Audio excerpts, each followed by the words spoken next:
అందరికీ good morning. Sankranti, Bhogi, Kanuma శుభాకాంక్షలు. శ్రీకాకుళంలో కొంతమంది మీడియేటర్లు అత్యుత్సాహం వల్ల ఎన్నో జీవితాలు బలైపోయింది. కానీ అలాగే ఆడపిల్ల తల్లిదండ్రులు కూడా ఒకటికి 2 సార్లు ఆలోచించుకొని ఒక పని చేసేటప్పుడు అన్ని కులాలలో కూడా చెప్తున్నాము. మేము ఇబ్బంది పడమని మేము చెప్పట్లేదు. మేము ఉన్నది చూపించే మీకు చెప్తున్నాం. మీకు చెప్పింది చెప్పినట్టుగా కూడా ఉందా లేదా అనేది మీరు చూసుకుంటున్నారు కూడా. మగవాడి జేబుకు చిల్లు పెట్టి మరీ ఆడవాళ్ళ భవిష్యత్తు కోసం సహకరిస్తున్నాం.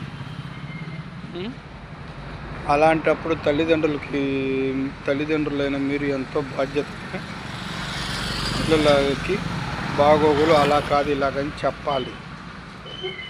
మీరు అవన్నీ చెప్పకుండా చేయకుండా కూతురికి నేర్పకుండా ఆడపిల్ల జీవితం నాశనం అయిపోయింది అని మీరు ఎంతవరకు అతి తెలివిగా మాట్లాడుతున్నారు. మగోడు జేబు ఖాళీ అయిపోయి వాడి సంపాడే నాకుంటాడులే, వాడి ఖర్చే కదా, నాకు ఖర్చు లేదు కదా అని చెప్పి ఒక ధీమాన, ఒక అహంకారమా? ఏమ్మా అహంకారమా? నేను మొగుడికి చెప్పుకొని మార్చుకోలేరా? మీరు చదువుకుంటే సరిపోయిందా? డిగ్రీలు, ఎంటెక్లు, బీటెక్లు.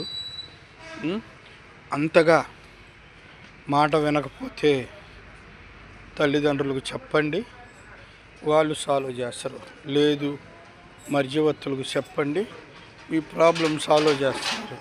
అంతేగాని మీ ఎదవ తెలివితేటలతో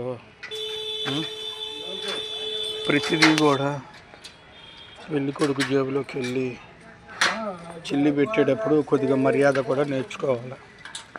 అహంకారం నేర్చుకోవాలి. అహంకారం తగ్గించుకొని ఫ్యామిలీ లైఫ్ లీడ్ చేసుకోవాలి.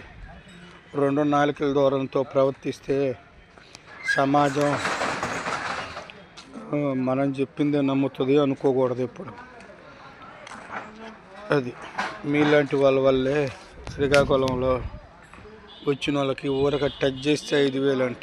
లోకల్లో కొంతమంది మీడియేటర్లకి, ఒక మీడియేటర్కి 5,000 అంట. ఎక్కడికి వెళ్ళి తెచ్చిస్తారు? కొద్దిగా ఆలోచించండి, బుర్ర పెట్టి ఆలోచించండి. ఒక ఆలోచనతోనే చెయ్యాలి. ఏది చేసినా కానీ ఆలోచన లేకుండా చేయకూడదు.